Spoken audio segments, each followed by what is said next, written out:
Parashá Devarim. Moshe reúne a nação. Bnei Israel chegaram ao final de sua jornada de 40 anos pelo deserto. Todos os homens da geração de Moshe haviam morrido, e seus filhos agora eram adultos. Eles estavam acampados nas planícies de Moabe. Essa era a última parada antes de entrar em Eretz Israel. Aharon e Miriam não mais viviam. Somente Moshe sobrevivera. Ele tinha 120 anos, mas parecia um jovem. Sua face não estava encurvada nem enrugada. Seu rosto irradiava os raios da Shekinah. Ele era forte e caminhava a passos largos como um jovem rapaz. Ainda assim, Moshe sabia que não cruzaria o rio Jordão nem entraria em Eretz Israel.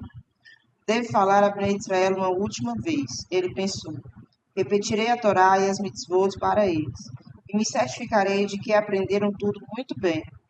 Também lhes ensinarei novas mitzvot que ainda desconhecem. Primeiramente, discutirei as averot, os pecados, que seus pais cometeram no deserto. Isso os ajudará a fazer techuvá e evitar transgressões semelhantes.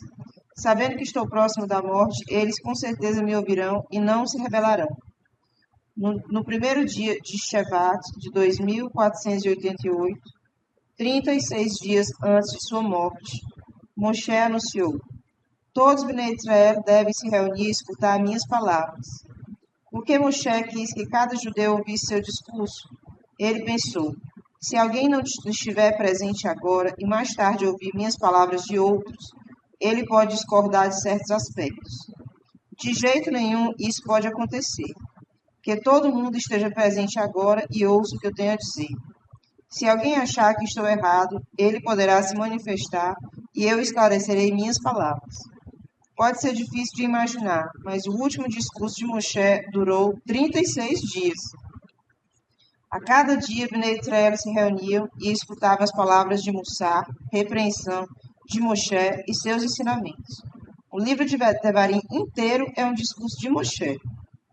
Moshe começa seu discurso. A voz de Moshe não era alta o suficiente para atingir 600.000 pessoas, mas o milagre ocorreu e ela foi ouvida por cada judeu presente. Moshe Rabbeinu começou: eu falarei a vocês sobre seus pecados no deserto. Vocês devem entender que a única razão por que menciono esses pecados é porque eu amo vocês. Quero ajudá-los a melhorar e a fazer techuvá. Um mês depois do início de nossa jornada pelo deserto, a massa que havíamos trazido do Egito acabara. Vocês reclamaram: no Egito sempre tínhamos muito para comer. Todos nós morreremos de fome. Queremos pão e carne. Embora vocês reclamassem, em vez de confiar em Hashem, ele foi misericordioso. Ele fez com que o mano caísse do céu e lhes deu os pássaros selados. Hashem fez com que o mano caísse diariamente por 40 anos. O povo ouviu essas palavras. Eles pensaram: quão certo está Moshe?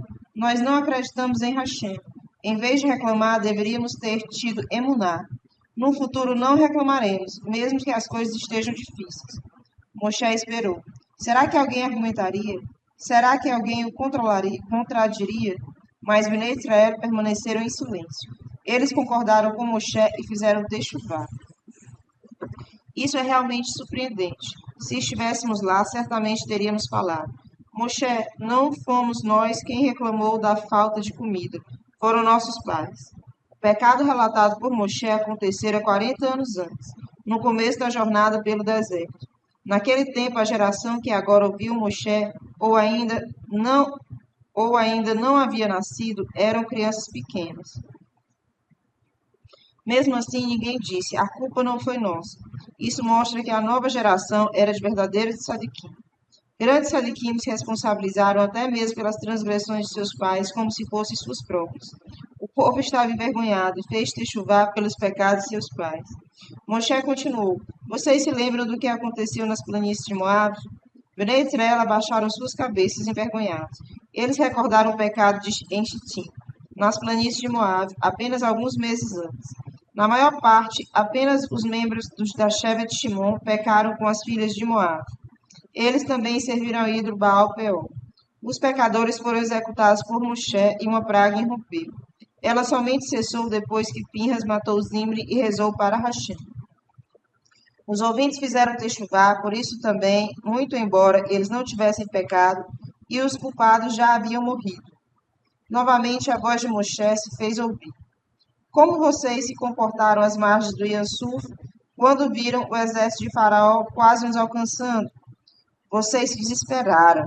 Alguns de vocês, aterrorizados, gritaram: se ao menos tivéssemos morrido no Egito em vez de sermos mortos pelo exército de Faraó.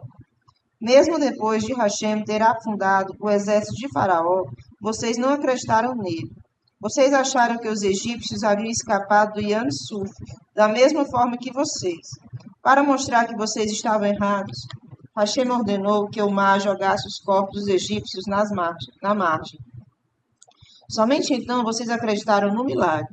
Novamente, Bnei Israel concordaram com Moshe e aceitaram os pecados de seus pais como seus próprios. Moshe continuou: e recentemente, depois da morte de Aharon, vocês reclamaram sobre o manto. Hashem disse que vocês deviam retornar para dentro do deserto, para a terra de Edom. Vocês protestaram: de volta para o deserto? Estamos cansados de comer mão o tempo todo. Mais uma vez, o povo aceitou as palavras afiadas de Moshe. Essa geração era extraordinária de fato. Ninguém falou: eu pessoalmente sou inocente. Moshe ainda não havia terminado a lista de pecados do povo judeu. Todos vocês se lembraram o que aconteceu no deserto de Parã. Vocês enviaram espiões. Depois, quando se aproximaram de Hatzerot, Korah se rebelou. Finalmente, Moshe expôs o mais grave de todos os pecados, o bezerro de ouro. Vocês estavam ricos quando saíram do Egito. Tinham muito ouro, disse Moshe. Mas vocês usaram para fazer um bezerro de ouro. Vocês deveriam ter sido destruídos. Em vez disso, Hashem ordenou que construíssem um Mishka, e ele os perdoou pelos erros do Mishka. Novamente, Bnei Israel aceitaram a repreenda de Moshe. Eles fizeram techuvá pelo pecado do bezerro de ouro. O que a Torá escrita nos fala sobre esses pecados? Se você observar atentamente os pesukim da Torá e tentar encontrar o discurso de Moshe, você terá uma surpresa. Ele não está ali. Tudo o que encontramos na Torá são as seguintes palavras. Moshe falou a Bnei Israel sobre o que aconteceu nas planícies de Moab, no Iansuf, no deserto. E assim por diante. Isso é tudo. A Torá somente menciona o nome de cada lugar onde aconteceu um pecado. Porque não há mais detalhes. Hashem quis poupar o povo judeu da vergonha de ter um grande número de pecados listados no começo de um novo livro da Torá. Por consideração aos judeus, a Torá escrita apenas faz uma alusão ao discurso de Moshe. Moshe abençoa Bnei Israel. Moshe continuou. Ele escreveu o que aconteceu no começo da jornada no deserto. Eu fui designado para ser não apenas seu mestre de Torá, mas também seu juiz. Quão ocupado eu ficava. Havia muitos argumentos e disputas entre vocês. Eu ficava sentado emitindo julgamentos durante uma boa parte do dia, enquanto vocês frequentemente tinham que esperar horas para me ver. Vocês cresceram e se tornaram uma nação imensa, e hoje são tão numerosos quanto as estrelas do céu. Que Hashem multiplique-os milhares de vezes e que conceda a vocês filhos que sejam sadiquim iguais aos pais. Que ele os abençoe como ele prometeu aos seus patriarcas. Por que Moshe de repente abençoou Bnei Israel no meio de seu discurso? Minha explicação é simples. Moshe reclamara como era muito difícil conduzir um número tão grande de pessoas, mas ele não queria que o povo achasse que ele estava descontente por eles serem tão numerosos. Assim, rapidamente, ele acrescentou a bênção de que eles se tornassem ainda mais numerosos. O Midrash oferece outra razão. Hashem disse a Moshe: veja quão justos Bnei Israel são. Eles podiam ter reclamado quando você os recordou de suas averus, mas eles aceitaram suas palavras e fizeram techuvá. Por isso eles merecem ser abençoados. E assim Moshe lhes deu uma bênção. E os Midrash nos contam. Bnei Israel são comparados às estrelas, areia e pó. Moshe comparou Bnei Israel às estrelas, mas na realidade Hashem fez uma promessa diferente a cada um dos patriarcas. Para Abraham, olhe para o céu, tente contar as estrelas. Assim como isso é impossível, também será impossível contar os seus descendentes. Para Isaac, seus descendentes serão tão numerosos quanto os grãos de areia à beira-mar. Para Jacó, seus descendentes serão como o pó da terra. Vamos tentar entender como os judeus são comparados às estrelas, à areia e ao pó. As estrelas. Cada estrela é importante para o universo. Se faltar até mesmo uma única estrela, a criação de Hashem está imperfeita. Da mesma forma, cada judeu também é de imensa importância. A areia. Embora ondas poderosas batam contra a margem arenosa, a areia macia é uma forte barreira. A água não consegue passar e arrastá-la. Da mesma forma, o povo judeu repetidamente sobrevive aos ataques das ações do mundo. Pó da terra. Plantas e árvores não crescem sem a terra. Bnei Israel são comparados à terra porque, para seu mérito, todas as nações do mundo são abençoadas. Na época de Moshe, Hashem havia cumprido sua promessa de que Bnei Israel seriam como as estrelas. Somente na era de Mashiach, todas as promessas de Hashem aos nossos patriarcas se concretizarão. Como Moshe nomeou os juízes. Moshe continuou com seu discurso. Eu disse a vocês que me trouxessem homens sábios e compreensivos. Eu nomearia alguns deles como juízes. Ao ouvirem meu pedido, vocês poderiam ter respondido: Moshe, preferimos que você seja o nosso único juiz. Você recebeu os mandamentos diretamente de Hashem. Os outros juízes são apenas seus alunos. Eles não têm tanto conhecimento quanto você. Mas vocês imediatamente concordaram e acharam que, no meio de tantos juízes, alguns deles aceitarão suborno e nos favorecerão. Eu disse aos novos juízes: julguem todos os casos que puderem. Se um caso for muito difícil, tragam-no para mim. Moshe foi punido por essas palavras, porque soaram como se ele estivesse se gabando. Quando as filhas de Selofehad foram a Moshe perguntar se deveriam receber a herança de seu pai, Moshe não sabia a resposta. Hashem provou a Moshe que mesmo ele não podia cuidar de todos os casos difíceis sozinho. Moshe então repetiu para o povo as regras que ele ensinara aos juízes. Regras para juízes judeus. O mesmo tipo de problema pode ser trazido a você mais de uma vez. Na primeira vez, o assunto é novo para você e você o estuda cuidadosamente para encontrar uma solução. Na segunda vez, você já não o estuda assim tão detalhadamente. Na terceira vez em que houve o problema, você pensa: por que devo estudar as halahot novamente? Eu já conheço o caso. Mas você está errado. Você deve revisar cuidadosamente cada caso antes de tomar uma decisão, mesmo que se ache familiarizado com o assunto. Pode ser que o procurem para resolver um caso que envolva um pouquinho de dinheiro. Mais tarde, um caso envolvendo uma fortuna pode ser trazido a você. Não atrase o caso que envolve uma pequena quantia de dinheiro, ocupando-se primeiramente com o segundo caso. Ambos devem ter a mesma importância para você. Quando dois litigantes entrarem, não pense: essa pessoa parece um trapaceiro, a outra parece uma pessoa honesta. Em vez disso, os dois lados devem parecer igualmente culpados para você. Depois que eles aceitarem sua decisão e forem embora, ambos devem ser tzadikim aos seus olhos. Um pobre e um rico estão em uma disputa. Não pense: essa é uma boa oportunidade de ajudar o homem pobre. Farei com que o homem rico perca o caso. Assim ele terá que dar dinheiro ao outro. Dessa forma ajudarei o homem pobre. Isso não é permitido. E você também não deve favorecer o homem rico. Ambos devem ser iguais perante você. Nunca tema ninguém. Se um ladrão o ameaçar, não ouse me fazer perder o caso, ou colocarei fogo na sua casa. Ignore-o. Você deve escutar cada caso diretamente das partes envolvidas e não por meio de um intérprete. Por esse motivo, os membros do Sanhedrin tinham que saber várias línguas. Questões financeiras devem ser julgadas por 3 juízes. Uma sentença de vida ou morte, no entanto, deve ser decidida por no mínimo 23 juízes. Uma sentença de morte jamais pode ser emitida em um dia. A decisão final deve ser feita no dia seguinte. Quando Bnei Israel eram governados por um rei judeu, houve épocas em que esse era o líder do Sanhedrin. Vamos ler sobre isso. Uma história do livro de Melachim, Reis. O julgamento do rei Shelom. Shelom tinha apenas 12 anos quando se tornou rei após a morte de seu pai Davi. Hashem amava o jovem Shelom. Seu pai foi um grande tzadik, e Shelom também era especial. Hashem apareceu para ele em um sonho profético e declarou: faça um pedido e eu atenderei. O que você teria pedido se estivesse no lugar de Shalom? Talvez você quisesse ficar rico, ou viajar até a Lua em uma nave espacial, ou talvez pedisse um estoque interminável de sorvete. Shalom também tinha várias opções. Ele poderia pedir riqueza, vida longa ou vitória sobre seus inimigos.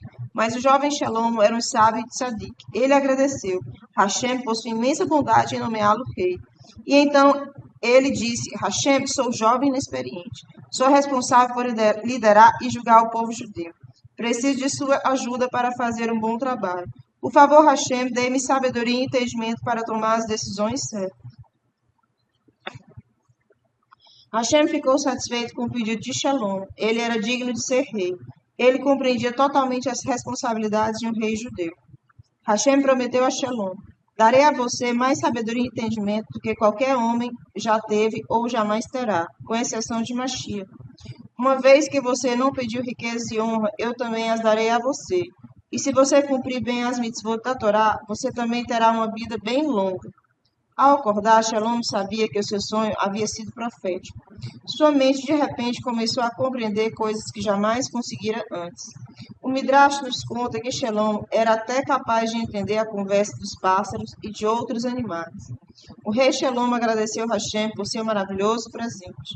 Ele fez um banquete para seus servos e ofereceu korbanot a Hashem. O rei Shalom tornou-se famoso por sua sabedoria. Ele conduziu o país muito bem e se tornou conhecido como um extraordinário juiz. O rei Shalom se sentava em um esplêndido trono enquanto emitia seus julgamentos. De um lado do trono havia leões e ouros agachados, e de outro lado havia águias de ouro. Acima do trono ficava uma menorá também de ouro. 71 cadeiras de ouro ficavam em uma plataforma, para os membros do seu redrim se sentarem. Havia 6 degraus até chegar ao trono, com um mecanismo embutido que elevava o rei de um degrau ao outro. Quando ele chegava ao último degrau, uma águia de ouro o coroava.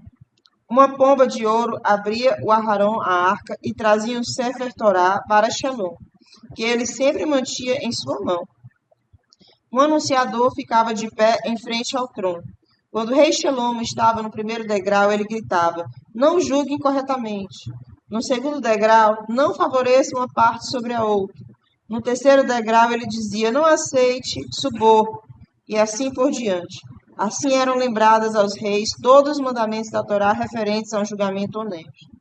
Eis aqui um dos brilhantes julgamentos do rei Shalom em um estranho caso. Ele ocorreu no começo de seu reinado. 2 mulheres apareceram diante da corte. Ambas viviam em uma mesma casa. Uma delas segurava um bebê.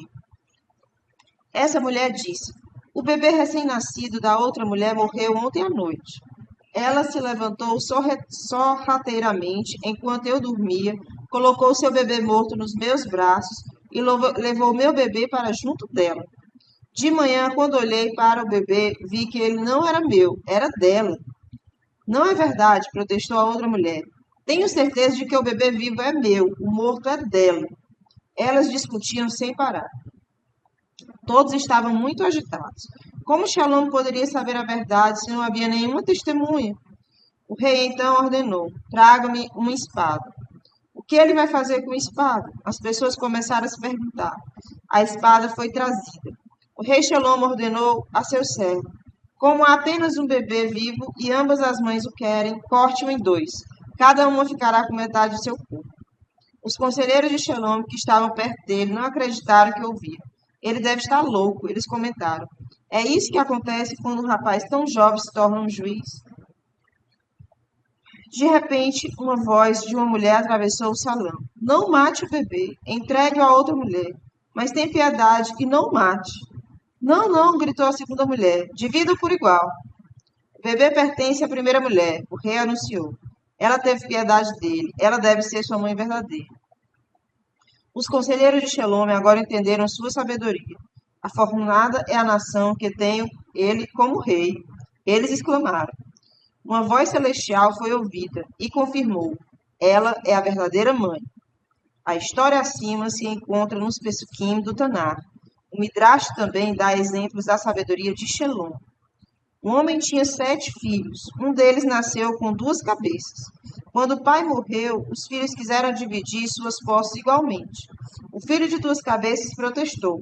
Eu conto como 2 pessoas, divido a herança em 8 partes. Eu mereço 2 partes. Os irmãos não sabiam o que fazer. Eles foram até o rei Shalom. Shalom reuniu os juízes do Sanhedrin e lhe perguntou: como vocês decidem esse caso? Eles não sabiam o que dizer. Até mesmo Shalom não conseguia resolver o caso. À noite, Shalom entrou no Beit HaMikdash para rezar. Ele foi iluminado por Hashem. Na manhã seguinte, Shalom ordenou: traga-me o homem de 2 cabeças. E continuou: traga-me um jarro com água fervente. O rei disse a seus servos: derrame a água em uma das cabeças do homem. Os servos assim o fizeram. Imediatamente, ambas cabeças começaram a gritar: pobre de nós, estamos morrendo. Você vê? Você é uma pessoa só e não 2. Shalom disse ao homem: se uma de suas cabeças se machuca, a outra sente a dor também. Enquanto Shalom viveu, a paz e a segurança reinaram. Mas depois os juízes se corromperam, e esse foi um dos motivos por que o Beit HaMikdash foi destruído. Moshe fala sobre os espiões. Moshe continua com suas palavras de Mussá aos Bnei Israel. 2 anos depois que saímos do Egito, já podíamos ter entrado em Eretz Israel. Mas por causa do pecado que vocês cometeram, Hashem nos manteve no deserto por mais 38 anos. Em Matan Torá, vocês se comportaram de maneira respeitosa. Mas quando vieram falar comigo sobre enviar espiões a Eretz Canaã, vocês se empurravam e puxavam. As crianças se apressavam em frente dos adultos, e os adultos desrespeitavam os líderes, empurrando-os para trás. Depois vocês agiram de forma enganosa. Vocês pediram que mandássemos espiões para preparar o caminho para a nossa conquista da terra. Mas essa não era a sua verdadeira intenção. Vocês não queriam lutar contra as nações de Eretz Canaã. Vocês não acreditaram na promessa de Hashem de que ele os ajudaria a conquistar as 7 nações. Eu acreditei em vocês, mas Hashem conhecia suas verdadeiras intenções. Eu escolhi 12 dos melhores homens entre vocês. Eles eram tzadikim. Mas, ao iniciarem a viagem, pensamentos perversos entraram em suas mentes. Eles começaram a planejar um relato falso. Tinham medo de lutar contra os cananim. Portanto, eles tentaram impedir que Bnei Israel se envolvesse em uma guerra. Quando eles retornaram, somente Yehoshua e Caleb louvaram Eretz Israel e os outros falaram Lashon Hará sobre ela. Novamente, vocês agiram inapropriadamente. Em vez de se alegrarem com o relato de Yehoshua e Caleb, vocês acreditaram nos 10 espiões. Hashem já tinha nos dito quão boa era a terra. Por que vocês não acreditaram nele? Vocês reclamaram. Hashem odeia nossa geração porque pecamos no Egito. Ele quer nos matar por meio de uma guerra com as nações de Eretz Canaã. Eles são guerreiros poderosos que vivem em cidades fortificadas até o céu. Há até mesmo gigantes entre eles. Eu disse a vocês para não terem medo. Hashem lutaria por vocês. E vocês também não deveriam dizer que Hashem os odiava. Vocês viram quão afetuosamente ele cuidou de vocês no deserto. Por que então não acreditaram que ele daria Eretz Israel a vocês? Depois desse comportamento inadequado, Hashem ficou irado com vocês. Os homens dessa geração não verão a terra boa que eu prometi aos seus antepassados. Ele jurou. Somente Yehoshua e Caleb terão esse privilégio. Como recompensa especial, Caleb também receberá os campos ao redor da cidade de Hebron. A história seguinte nos conta como essa promessa se realizou. Uma história do livro de Yehoshua. A Caleb expulsa os gigantes. Caleb entrou em Eretz Israel como Hashem prometeu. Depois da morte de Moshe, Yehoshua se tornou um novo líder. Caleb disse: lembre-se que Moshe prometeu que eu receberia os campos ao redor de Hebron como recompensa por eu ter sido fiel a Hashem. Com a ajuda de Hashem, vou tentar expulsar os gigantes que vivem em Hebron. Embora eu esteja com 85 anos, sou tão forte quando fui enviado para espionar Eretz Israel há 40 anos. Yehoshua concordou. Caleb se preparou para a batalha contra Ahiman, Shai e Talmai, os 3 gigantes que estavam vivos desde a época de Moshe. Ele derrotou os gigantes, e Hebron tornou-se propriedade sua. Moshe continuou. Depois do pecado dos espiões, Hashem ficou bravo comigo também. Pelos 38 anos seguintes, a nevoá, a profecia de Hashem, não ficou mais tão clara para mim. e também não foi mais transmitida com o mesmo amor que antes do incidente dos espiões. Vocês pecaram novamente em Merivá. Visto que eu bati na pedra ali, Hashem me disse que Yehoshua guiaria Bnei Israel a Eretz Israel. O que aconteceu quando alguns judeus quiseram guerrear contra as 7 nações? Embora Hashem tivesse afirmado que ele levaria somente a próxima geração à terra, alguns de vocês disseram: não queremos esperar, queremos entrar em Eretz Israel agora. Nós pecamos quando nos recusamos a lutar contra os cananeus. Vamos corrigir isso agora. Vocês prepararam suas espadas e estavam prontos para subir a montanha na fronteira de Eretz Israel. Mas Hashem advertiu: diga a eles que não subam. Eu não estou com eles. Eles serão derrotados. Vocês não escutaram e foram para a batalha mesmo assim. Os Emorim que viviam na montanha perseguiram e feriram vocês. Então um milagre aconteceu. Todo Emorim que tocava em vocês morria instantaneamente.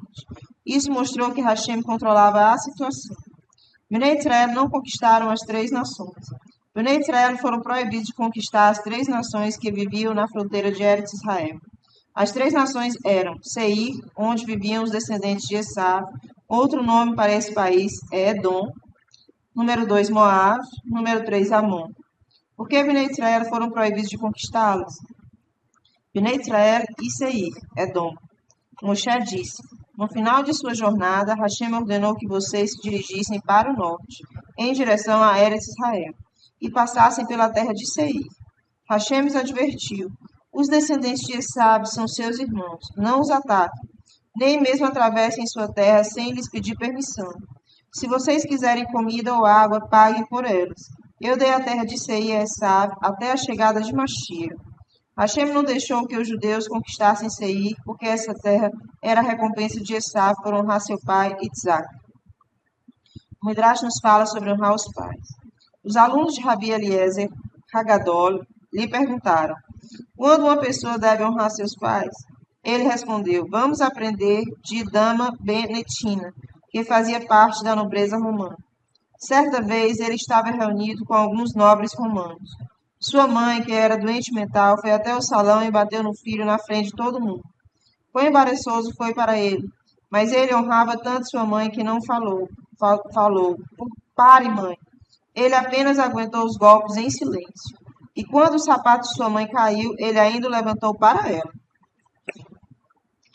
Dama Benetina, certa vez, esteve pronto a desistir de uma fortuna só para não ter que acordar seu pai. Com certeza você se lembra dessa história. Como Esav foi excepcional em honrar seus pais, Rabi Shimon ben Gamaliel explicou: quando eu servia meu pai, eu trajava roupas comuns. Quando eu me preparava para sair, eu me trocava e vestia roupas bonitas. Quando Esav servia seu pai, ele colocava suas melhores roupas. Ele considerava seu pai como um rei. Aprendi de Esav o quanto a pessoa deve honrar seus pais. Hashem propositadamente pagou a Esav a recompensa completa por essa mitzvah aqui, nesse mundo, para que ele não tivesse nenhuma porção no Olam Rabá, no mundo vindouro. Moshe continuou: enviamos mensageiros ao rei de Seir, pedindo permissão para passar através de sua terra. Ele recusou. Então contornamos a terra de Seir, Bnei Israel e Moab. Então nos aproximamos de Moab. Novamente Hashem advertiu: vocês não conquistarão Moab. Eu a dei aos descendentes de Ló até a chegada de Mashiach. No entanto, Hashem nos permitiu pegar os espólios deles. Lembre-se, eles cometeram graves pecados. Chamaram o feiticeiro Bilam para nos amaldiçoar e enviaram as suas filhas para nos fazer pecar. Por que Hashem ordenou que os judeus deixassem Moab em paz? Hashem sabia que uma grande mulher, Ruth, nasceria em Moab. Ruth se tornaria judia, se casaria com Boaz e seria a bisavó do rei Davi. Por causa dela, Moab não foi destruído. Enviamos mensageiros ao rei de Moab, pedindo permissão para atravessar sua terra. Ele também recusou, e assim viajamos ao redor de Moab, Bnei Israel e Amon. Quando nos aproximamos de Amon, Hashem ordenou: Bnei Israel não devem lutar contra os amonitas, e nem têm permissão de pegar seus espólios. Eles são descendentes de Ló, e a eles foi dado seu país até a chegada de Mashiach. Por que Amon foi poupado?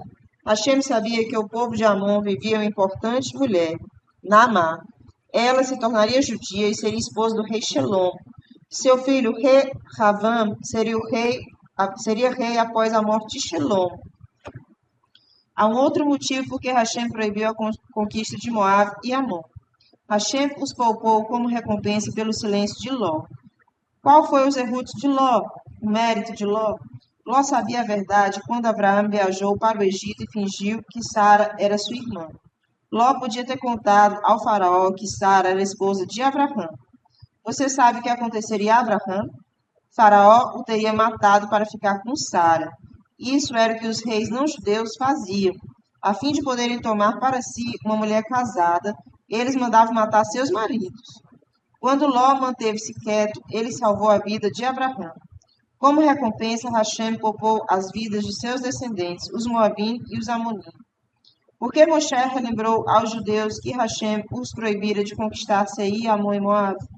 Bnei Israel poderiam um dia perguntar: será que o exército de Moshe era tão fraco que não conseguiu derrotar essas nações? Moshe deixou bem claro: embora Hashem tivesse prometido a Abraão que vocês conquistariam 10 nações, ele está dando a vocês agora somente 7 nações. As outras 3, Seir, Amon e Moab, serão dadas somente na época de Mashiach. Isso não é porque vocês eram muito fracos para vencê-las, mas porque Hashem assim ordenou. Ele está aguardando o momento certo para entregar essas 3 nações em suas mãos. Bnei Israel vence Sihon e seu exército. Moshe prosseguiu: Hashem não permitiu que conquistássemos Edom, Amon e Moab, mas ele nos deixou conquistar a terra de Sihon, rei dos Emorim. Os Emorim haviam cruelmente tentado acabar com os judeus. Eles enviaram seus soldados para que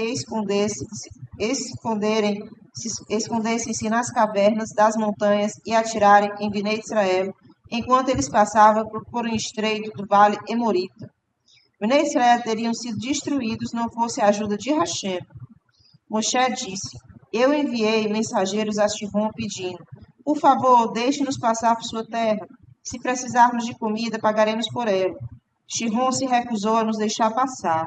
Ainda assim, senti que agi certo em ter enviado mensageiros a ele.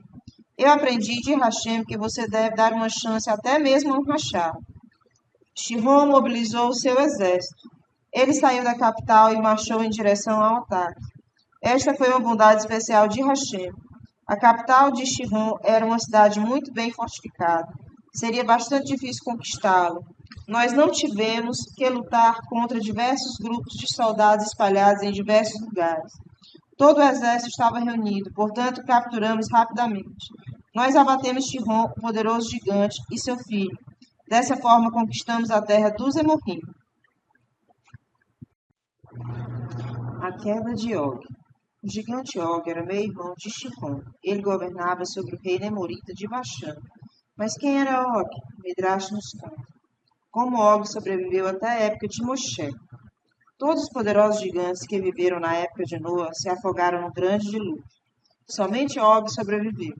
Ele subiu em uma escada até a Tevá, a arca, e implorou a Noa: por favor, me salve, eu serei seu escravo para sempre. Noa pensou: tantas pessoas tentaram salvar suas vidas tentando subir até a arca, mas nenhuma delas conseguiu. Como Og conseguiu chegar até aqui? Hashem provavelmente quer que ele sobreviva. Assim Noa fez um pequeno buraco na Tevá e através dele entregava comida a Og todos os dias. Apenas essa tarefa já mantinha Noa e seus filhos bastante ocupados. Você pode imaginar o quanto de comida um gigante como Og comia? Era mais fácil alimentar elefantes e ursos do que Og. Nossos sábios contam que Og devorava quantidades inacreditáveis de comida e bebia galões de água. Ainda assim, Noa diligentemente o alimentou e Og sobreviveu. Por que Hashem permitiu que ele vivesse? Hashem queria que o mundo visse um gigante da época anterior ao Malbur, o dilúvio. O mundo então saberia que Hashem destruiu até mesmo pessoas assim tão gigantescas porque elas se rebelaram contra ele. Og ainda estava vivo na época de Abraão. Quando Ló foi capturado, Og pensou: Vou correndo contar a Abraão que seu sobrinho foi aprisionado. Quando Abraão for salvá-lo, ele será assassinado pelos captores de Ló. Então eu poderei me casar com a belíssima Sara. Hashem imediatamente jurou: pela longa distância que você percorreu para levar a mensagem a Abraão, você viverá uma vida longa. Mas como você desejou que Abraão fosse morto, você será morto pelos seus descendentes. Og foi uma das pessoas convidadas para o Brit Milá de Isaac. Os reis de Canaã também foram convidados.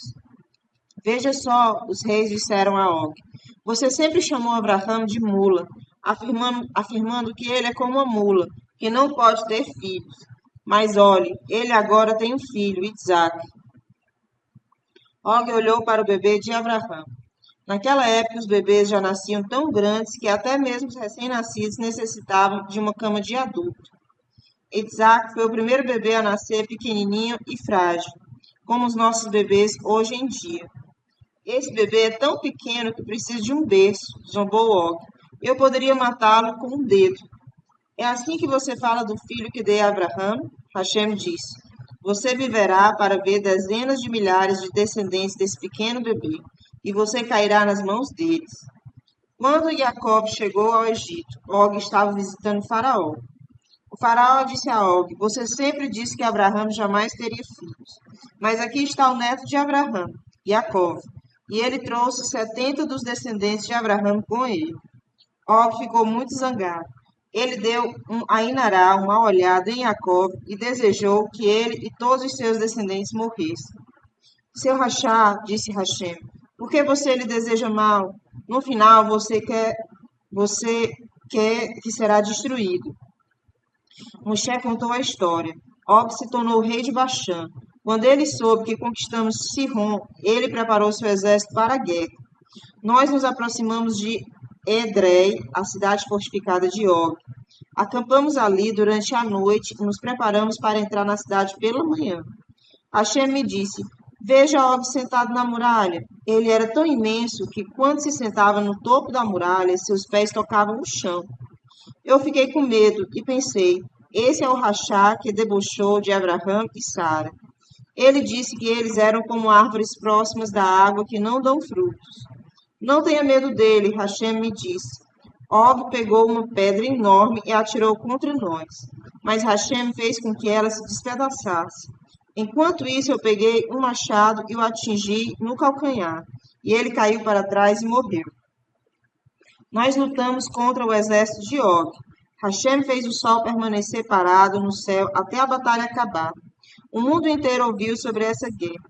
Nós derrotamos o exército emorita. Agora possuíamos vastas extensões de terra a leste do Jordão. Eu dividi a terra entre Reuven, Gad e metade de Menache.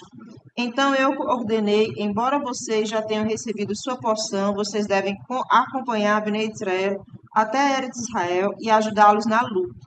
Depois disso, podem retornar à sua terra. A Yehoshua eu disse: você viu como Hashem destruiu os poderosos gigantes de Ron e Og. Assim também ele destruirá todos os reis que vivem em Eretz Canaã. Não tenha medo, pois Hashem lutará por você. Algo importante para aprender. Você sabe que todo o livro de Devarim é um longo e único discurso. Bnei Israel não contradisse Moshe, nem se rebelou contra ele. Eles levaram a sério cada palavra e fizeram techuvá. Vamos aprender um exemplo para nós mesmos. Como nós reagimos quando um Rebbe, nosso pai ou um amigo nos repreende por nosso mau comportamento?